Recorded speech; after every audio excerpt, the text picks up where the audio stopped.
Olá, sejam bem-vindos a mais uma edição do Viver Melhor. Hoje vamos falar sobre uma doença neurodegenerativa incurável que começa com a perda gradativa da memória recente e termina com danos cerebrais graves, o Alzheimer.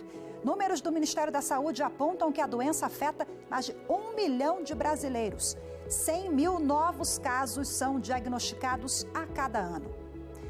Mas antes da gente entender melhor os sintomas, como tratar ou adiar o aparecimento da doença, conheça agora a história da dona Paulinha. Pelas redes sociais, a filha dela, Rebeca, compartilha o dia a dia com a mãe, oferece apoio às famílias de outros pacientes com Alzheimer e mostra que amor, leveza, paciência, empatia são fundamentais para o tratamento.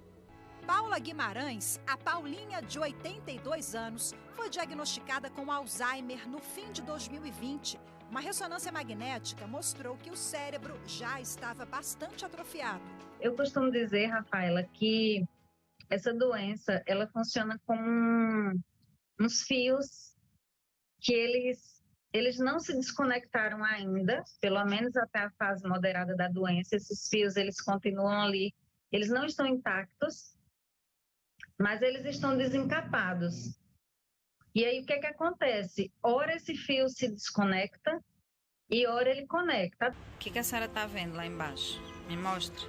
Ele rapaz ali inteiro. Cadê? Esperando que eu mande alguma coisa pra ele. Não, mas se a senhora jogar alguma coisa daqui de cima lá embaixo... Ele apanha. Não, vai machucar ele, manhã. Eu saio, eu furo essa cerca aí desse. Aí a senhora morre. Morre não, porque de que lugar daqui meu pé pega na outra. Eita, que delícia! Vamos banhar?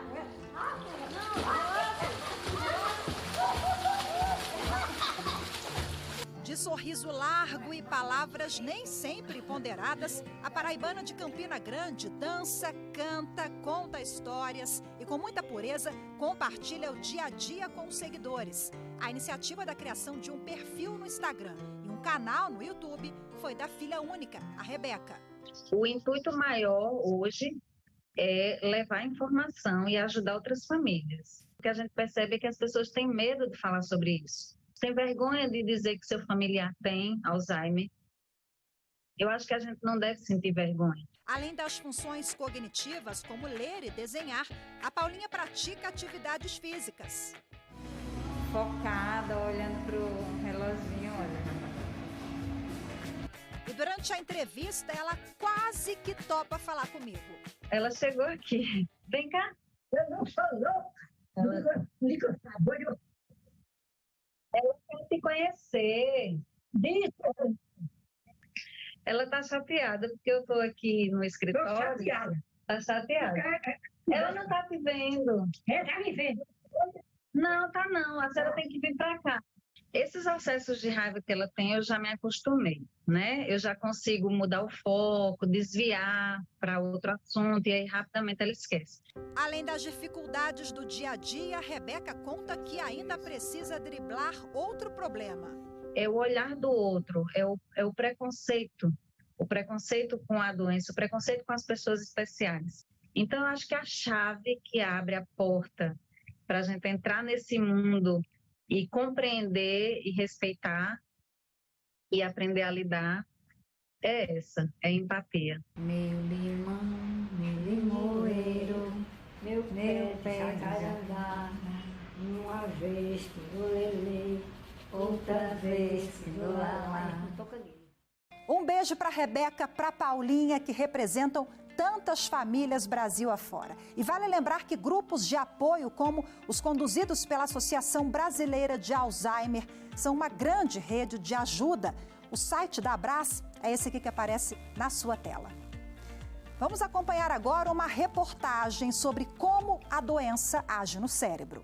O cérebro é formado por neurônios e eles são conectados formando uma vasta rede. Essas conexões, conhecidas como sinapses, permitem a transmissão da informação de um neurônio para o outro. Essa comunicação se dá por impulsos elétricos e substâncias químicas que atravessam as sinapses. pequenos espaços que existem entre as células. Nos indivíduos com Alzheimer, certas alterações tóxicas fazem com que os neurônios deixem de se comunicar e morram. Mais de 100 anos depois da identificação do Alzheimer, que leva o nome do médico alemão, graças às técnicas científicas atuais, a pesquisa deu um grande salto na compreensão da doença. E para compreender melhor o Alzheimer e as suas consequências, eu converso agora com o neurologista e presidente da Associação Brasileira de Alzheimer, Dr. Rodrigo Schultz, e com a doutora Jerusa Smid, que é coordenadora do Departamento de Neurologia Cognitiva e do Envelhecimento da Academia Brasileira de Neurologia. Sejam bem-vindos, muito obrigada pela participação de vocês. Eu vou começar com a doutora Jerusa. Doutora, por gentileza, explica para a gente como o Alzheimer age no cérebro, quais as mudanças que ocorrem e quais as principais funções que são afetadas. Obrigada pelo convite. Então, a doença de Alzheimer é uma doença degenerativa, né? Uma das principais doenças degenerativas do sistema nervoso central do cérebro.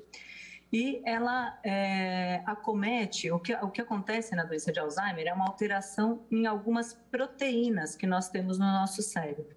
Na doença de Alzheimer, 2 proteínas são alteradas, a proteína beta-amiloide e a proteína tau, que sofre o que a gente chama de hiperfosforilação. Então, essas proteínas começam a se acumular de uma forma anormal, uma forma que a gente chama patogênica, que leva à doença em determinados locais. E esse acúmulo, então, acaba com a morte dos neurônios de determinadas regiões.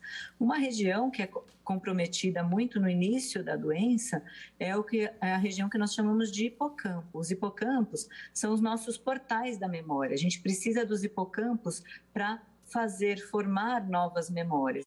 Isso que o paciente com doença de Alzheimer, na imensa maioria dos casos, tem como manifestação inicial uma dificuldade de formar novas memórias. O indivíduo não é capaz de aprender novas memórias. Então, o indivíduo, por exemplo, não se lembra o que comeu no dia anterior, o que aconteceu na semana passada, justamente porque esse portal das memórias do nosso cérebro está doente. Doutor Rodrigo, qual a diferença entre Alzheimer e a demência? Olá, agradeço antes de mais nada o convite, a oportunidade. O Alzheimer é um tipo de demência, a mais prevalente, a mais comum, correspondendo a 50% a 60% dos casos. Falamos sempre muito mais da doença de Alzheimer, justamente por ser a mais prevalente, mas é sempre bom lembrarmos que há muitas outras etiologias, muitos outros diagnósticos a serem feitos. Doutor Rodrigo, a doutora Jerusa já chamou a atenção aqui para aquelas falhas de memória, né? Quando elas começam a ser realmente um indício de demência ou Alzheimer? Porque as pessoas confundem um pouco ou a família pode deixar para lá, achar que é coisa da idade. Justamente essa diferenciação entre o envelhecimento normal e o que é já uma manifestação da doença de Alzheimer é algo realmente difícil, é uma linha muito tênue. O que é importante de pensar, de lembrar, de alertar as pessoas é quando aquela ocasião, aquela circunstância, aquele momento, época em que ele começa a ter uma dificuldade que ele não tinha antes. Então, a pessoa começa a ter alguma interferência no dia a dia, alguma mudança houve.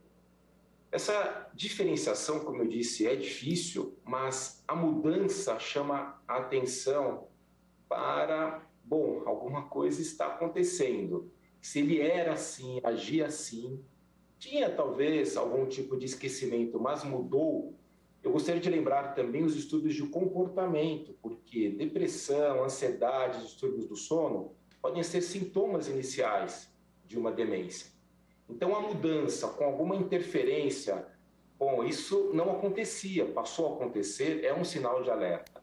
Lembrando, como a doutora Jerusa disse, que na maioria das vezes o que se inicia é esse comprometimento de memória para fatos recentes. Doutora Jerusa, há também uma alteração no humor, no comportamento, na personalidade? Sim, então, como o doutor Rodrigo falou, né, quadros de depressão e ansiedade podem e frequentemente acompanham o quadro que a gente chama cognitivo, que é a dificuldade de memória, às vezes uma dificuldade em encontrar palavras, por exemplo, e às vezes podem ser sintomas que a gente chama prodrômicos, que são muito iniciais na doença e que com o passar do tempo, ficam claros que esses sintomas eram o início da doença de Alzheimer. Então, é importante, por exemplo, um idoso que nunca teve, ao longo da vida, um distúrbio psiquiátrico, nunca teve depressão, nunca teve ansiedade, nunca teve irritabilidade, e começa com esses sintomas na idade, né? Então, na faixa etária idosa, isso é um sinal de alerta, que muito provavelmente isso é uma doença neurológica e não uma doença psiquiátrica, né? Então, é importante também ficar alerta para quadros de alteração de humor que comecem na faixa etária idosa. E agora eu vou pedir licença para vocês agora, porque eu quero compartilhar mais uma reportagem sobre o primeiro caso documentado de Alzheimer, que foi há pouco mais de 100 anos. Vamos ver. A doença de Alzheimer foi descrita pela primeira vez na medicina em 1906 por um psiquiatra alemão chamado Alois Alzheimer. Ele publicou um estudo sobre o caso de uma paciente saudável que, aos 51 anos, passou a apresentar perda progressiva de memória, alterações no comportamento e desorientação. Após a morte dela, em uma autópsia, o médico identificou a presença de 2 tipos de lesões no cérebro. Nós temos aí o senso comum de que o Alzheimer atinge predominantemente as pessoas acima de 60 anos, a terceira idade, né? Envelhecer é o principal fator de risco. Acima de 60 anos, 5% das pessoas, vamos dizer assim, têm a demência da doença de Alzheimer. E isso cresce com o avançar da idade, chegando aproximadamente, talvez a 40%, a depender, evidentemente, do estudo, 40%, um terço, 40%, entre os indivíduos acima de 80 e 85 anos. Então, uma prevalência que aumenta e muito. Há casos, como descrito por Alois Alzheimer em 1906, de uma senhora com 51, 52 anos, então de início precoce. Isso não é o mais comum, também não é raro, acontece, existem indivíduos com 58, 56 anos, no entanto, ocorre menos, está mais relacionado a formas hereditárias, porque a doença de Alzheimer não é, na imensa maioria das vezes, uma doença hereditária. Ela é chamada por nós como esporádica. Então, 95% das vezes é esporádica. Aconteceu em função, como principal fator de risco, o envelhecimento, não por uma condição herdada. Doutora Jerusa, o diagnóstico com precisão é difícil e quais os especialistas que estão aptos para dar esse diagnóstico do Alzheimer? O diagnóstico, na maioria das vezes, é um diagnóstico que é embasado em dados clínicos, então a história do paciente para a gente é muito importante, corroborada pelo informante, que é quem também pode observar algumas dificuldades que o paciente não consegue, inclusive, perceber do dia a dia, né? E nós fazemos uma investigação ampla em relação a outros problemas de saúde, porque nós sabemos, por exemplo, que o indivíduo com um distúrbio de mau funcionamento da tireoide, moderado ou grave, pode ter um comprometimento da memória. Então, quando o indivíduo vem e a nossa suspeita é de uma alteração cognitiva associada à doença de Alzheimer, nós vamos investigar outras causas que também podem dar distúrbios cognitivos. Além disso, a gente faz uma foto do cérebro. Essa foto, ela pode ser por tomografia computadorizada ou por ressonância magnética, que é o exame de escolha. Se possível, a gente sempre tenta fazer uma ressonância magnética. Essa foto vai nos mostrar outras causas de demência. Então, existe a segunda causa mais comum de demência, a primeira é a doença de Alzheimer, como nós já falamos. A segunda se chama demência vascular, que é a demência que ocorre secundária a insultos vasculares, que a gente chama popularmente de derrame. Doutor Rodrigo, a gente sabe que o Alzheimer, assim como a demência, atinge não só o paciente, como toda a família, né? A revelação diagnóstica que ocorre para a família é difícil para o profissional e, evidentemente, para todos que estão na sala, que estão ouvindo, que estão recebendo. O que é importante ser dito é que todos os envolvidos devem ter acesso à informação. Isto é fundamental. Não há outra maneira de você tratar, de falar do assunto, de cuidar da demência, de cuidar do paciente, de cuidar, de tratar, de dar todo o necessário, todo o suporte necessário, sem que haja compartilhamento de informações. Então, participação de encontros, de grupos de apoio, de congressos, de eventos, isso precisa acontecer. Inclusive, eu conversei com algumas pessoas, familiares que têm Alzheimer, e muita gente me falou assim, olha, às vezes eu tenho vergonha, a sociedade não entende, as pessoas ficam um pouco mais agressivas, dependendo do estágio da doença. Então, eu percebo que é um tabu. A senhora avalia assim também? Sim, é um tabu mesmo, né? E é um tabu mundial. A campanha da Organização Mundial da Saúde do ano passado, ou 2019, foi contra o estigma, né? Associado às demências, especialmente a doença de Alzheimer. Então, o paciente, ele é sim estigmatizado, rapidamente a família tira o paciente da vida social, e isso acontece em todo o mundo. Então, a gente tem que entender que nós estamos envelhecendo. E é fato que nós teremos cada vez mais pessoas com demência na nossa sociedade, doença de Alzheimer. E é uma doença que tira a autonomia do indivíduo. Então, o indivíduo começa a precisar cada vez mais de apoio de terceiros, da sua rede familiar, rede social, rede comunitária. Então, sim, a gente tem que pensar enquanto sociedade como que nós vamos fazer para esses indivíduos estarem melhor acolhidos e com menos estigma, né? Vou pedir licença para vocês agora, porque a gente vai para um breve intervalo, daqui a pouquinho a gente volta a conversar. Você fique com a gente, porque o programa volta em instantes.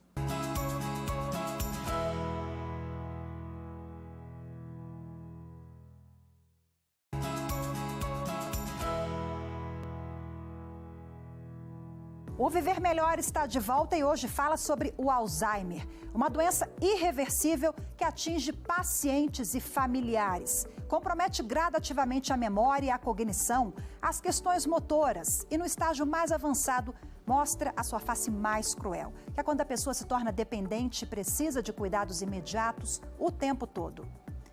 Mas a boa notícia é que, com os avanços da medicina, os pacientes estão tendo uma sobrevida maior e qualidade de vida, mesmo na fase mais grave da doença. E falando em ciência, um estudo de pesquisadores israelenses aponta ainda que nos casos leves de Alzheimer, uma terapia com oxigênio pode frear ou mesmo reverter a doença. Vamos acompanhar.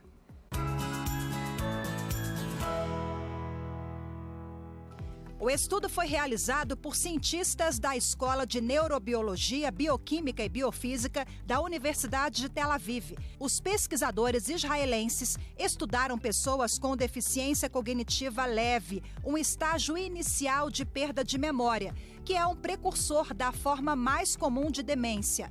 No tratamento chamado de oxigenoterapia hiperbárica, 6 pacientes inalaram o oxigênio por meio de uma máscara em uma câmara pressurizada.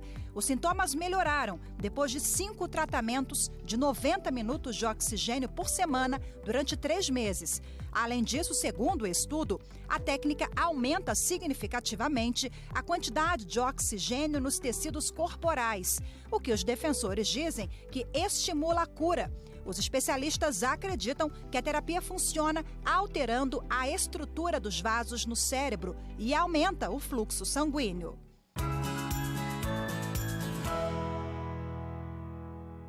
Vamos voltar à conversa aqui no estúdio com os meus convidados, médicos neurologistas Rodrigo Schultz e a Jerusa Smid. Vamos voltar ao nosso papo aqui. Bom, no primeiro bloco a gente falou um pouquinho sobre as medidas terapêuticas, a dança, a música, também são terapêuticas, a gente sabe, tantas outras que não a medicação em si, né? E falando aqui em medicamentos, nós temos recentemente até polêmico um medicamento que foi aprovado pela Agência Reguladora de Medicamentos nos Estados Unidos, a FDA, que é equivalente à Anvisa aqui no Brasil. Bom, esse remédio se chama Aducanumab e foi desenvolvido pela farmacêutica Biogen. Ele funciona apenas para pacientes com deficiência cognitiva leve. Doutora Jerusa, por favor, como é que a senhora enxerga esse medicamento? Ele não chegou no Brasil ainda, gente, é bom deixar claro, Mas, se chegar ao Brasil, qual é a sua avaliação?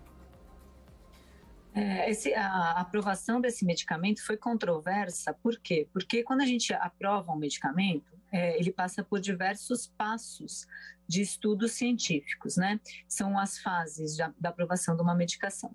Então, essa medicação, ela foi aprovada a despeito de não mostrar nenhum benefício clínico para os pacientes. Então, e por que ela foi aprovada? Porque é a primeira medicação que atua contra uma daquelas proteínas que está alterada na doença. Ela atua contra a proteína beta-amiloide. Quando você olha o exame que mostra essa proteína beta-amiloide no cérebro do indivíduo, então depois que ele recebe o medicamento realmente limpa, tira toda a proteína beta-amiloide. O cérebro do indivíduo fica como se fosse um cérebro sem doença de Alzheimer. No entanto, quando você vai olhar o indivíduo, ele continua com os mesmos problemas de memória, ele não teve nenhum benefício para o seu funcionamento cognitivo, por isso que ela é uma aprovação controversa. Doutor Rodrigo, o aducanumab ou outras medicações e avanços na ciência, na área médica relacionada ao Alzheimer, como o senhor encara, qual é o cenário que nós temos hoje no Brasil? Brasil, acho que devemos ver, antes de mais nada, com uma certa satisfação. Há uma linha, com mais de uma década, de estudos voltada para essas proteínas. Como nós falamos, é uma proteinopatia. A doutora Jerusa disse, há algumas alterações proteicas e uma centena de substâncias sendo estudadas. Esta é a primeira, virão outras em breve. Sendo a primeira, claro que há uma dificuldade maior, sem dúvida pode haver um efeito, esperamos algo melhor do que isto, mas é um início, uma mudança no tratamento e por isso que eu acho que deve ser visto com satisfação. O cenário nacional é um cenário difícil. O país, o Brasil, é, sem dúvida, um dos que mais envelhece no mundo. Em poucos anos será quarto, quinto país com o maior número absoluto de idosos, com muitas pessoas em demência em fase inicial. Então, haverá uma procura, uma necessidade de cuidarmos dessas pessoas, de darmos substâncias, de darmos medicamentos. Então, teremos exames mais simples, mais baratos, mais rápidos e os remédios chegando. Temos hoje uma dificuldade com as drogas existentes, aprovadas, porque nós, como relatório mundial, publicado agora em setembro, 90% das pessoas no mundo não têm o diagnóstico. 90%. Uhum. Se vocês nos perguntarem aqui no Brasil, 1 em cada 10 tem o diagnóstico, a minha tendência aqui é de dizer de que 1 em cada 10 não tem o diagnóstico. Então, nós temos que avançar muito no diagnóstico antes até de pensarmos em qual medicação usar. E há muitas frentes ainda a serem abordadas e para avançarmos. Mas é um cenário difícil, custoso e com número elevado, número de acima de milhões de pessoas, talvez, precisando de um tratamento desse. Doutora Jerusa, como prolongar o aparecimento da doença? Então, postergar, né? Deixar lá para frente, né? A gente fala, ao invés de eu ter a doença aos 70, se eu puder ter aos 80, melhor, né? Eu tenho 10 anos a mais de autonomia, né? E a gente sabe que isso é possível. São as medidas que a gente fala de prevenção, né? As medidas de prevenção, a gente pensa assim, tudo que você lembrar que é bom para o coração, é bom para o cérebro também. Então, parar de fumar, cuidar da pressão alta, cuidar do diabetes, cuidar do colesterol alto, fazer atividade física aeróbica regular é importante. Então, são medidas que vão te ajudar a postergar o surgimento da doença. Além disso, a gente tem trabalhos mostrando que a dieta do Mediterrâneo, que é uma dieta mais rica em vegetais, peixe, frutas, azeite, é uma dieta que também tem um papel de prevenção e também a prevenção no âmbito da socialização do paciente. O paciente não pode ser um paciente sem interação social, né? Isso é ruim para o cérebro. É fundamental realmente falarmos de prevenção. Muitas pessoas pensam em tomar alguma coisa, eu tomo isso, eu tomo aquilo, o que precisa? Há até à disposição muitas substâncias que dizem que pode ajudar, mas não há comprovação disso. E as pessoas continuam usando. O que você deve fazer? Mudar seus hábitos ou ter bons hábitos. Mas desde a infância. A escolaridade é um outro fator importante. Nós temos 12 fatores listados. O ano passado entrou até a poluição do ar. Então, mais um motivo para cuidarmos do meio ambiente. Pois é, e falando em qualidade de vida, bem-estar para os pacientes, os cientistas também estão cada vez mais convencidos de que um estilo de vida saudável, como uma boa alimentação e a prática de atividades físicas, pode reduzir o risco de demência. Uma má alimentação por si só, ela não contribui diretamente para o aparecimento da doença de Alzheimer. Mas, juntamente com outros fatores de risco, como diabetes, sedentarismo, hipertensão e o próprio envelhecimento, pode sim abrir portas para o aparecimento da doença.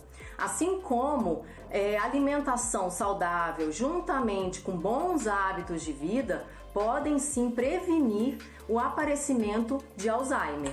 É importante se ter uma alimentação mais rica em nutrientes e evitar o máximo o consumo de alimentos industrializados. Os alimentos industrializados, eles são repletos de sódio, de gorduras trans, de açúcares, de substâncias artificiais como o glutamato monossódico, que está diretamente ligado a doenças cerebrais, e evitar também possíveis alimentos que podem estar contaminados com metais pesados. Doutor Rodrigo, é importante o acompanhamento multidisciplinar? Depois que a pessoa recebe o diagnóstico, né? O acompanhamento por um nutricionista, por um psicólogo, um terapeuta, a família e o paciente também, né? Sem dúvida, é extremamente importante. As pessoas, elas costumam, toda a sociedade, população, pacientes, até mesmo os profissionais, costumam pensar e focar, muitas vezes, exclusivamente no tratamento farmacológico. Uhum. As pessoas, de fato, muitas não pensam que há outras pessoas escolarizadas, então, com estrutura, com conhecimento, com informação, como terapeuta ocupacional, fisioterapeuta, fonoaudiólogo, musicoterapeuta, que podem dar suporte. As medicações estão disponíveis, temos algumas, precisamos evoluir, sem dúvida alguma, precisamos ter drogas melhores, não há a menor dúvida sobre isso, mas nós temos à disposição pessoas. É evidente que Brasil muito grande, há alguns centros, muitos centros, sem este tipo de profissional. Mas é possível procurarmos algum tipo de acesso, seja aqui mesmo, via telemedicina, teleconsulta, mas outras informações, presencialmente há esta possibilidade. E esses profissionais, é importante que se diga, eles não entram todos de uma vez. Há um momento, em cada etapa da doença, há esta necessidade. Então, nossa, meu Deus, são tantas as pessoas, 8, 10, 12, eu preciso oferecer tudo. É minha obrigação, meu dever? Não é. A depender. Então, havendo dificuldade para deglutir, em se comunicar, a fonoaudióloga, daí por diante. Quero agradecer demais a participação do Dr. Rodrigo Schultz, doutora Jerusa Smid, muito obrigada mais uma vez. E muito obrigada a você também que nos acompanhou em mais uma edição do Viver Melhor. Eu encerro o programa de hoje com um trecho do último show do cantor norte-americano lenda do jazz, Tony Bennett. Foi em Nova York, ao lado da cantora Lady Gaga. O artista de 95 anos tem Alzheimer e já está em estágio avançado da doença. Ele emocionou o público e a cantora no palco. Confira. Lady Gaga opened the show. Then the lights went out and the curtain went up.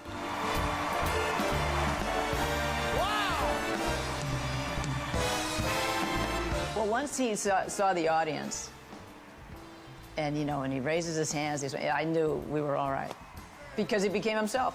He just turned on. It was like a light switch. Let someone start believing in you. Let him hold out his hand. find you and watch what happens. Stepping out with my baby can't go wrong, 'cause I'm in right. Ask me, when will that day be? The big day, maybe tonight. This is all I ask. There may have been a few missteps, but the crowd didn't care. It was Tony's night, and the old crooner was in command. What a great audience. When it came time for Lady Gaga to join him for some final duets, listen to what Tony said as she appeared on stage. Hey, Tony. Whoa! Lady Gaga!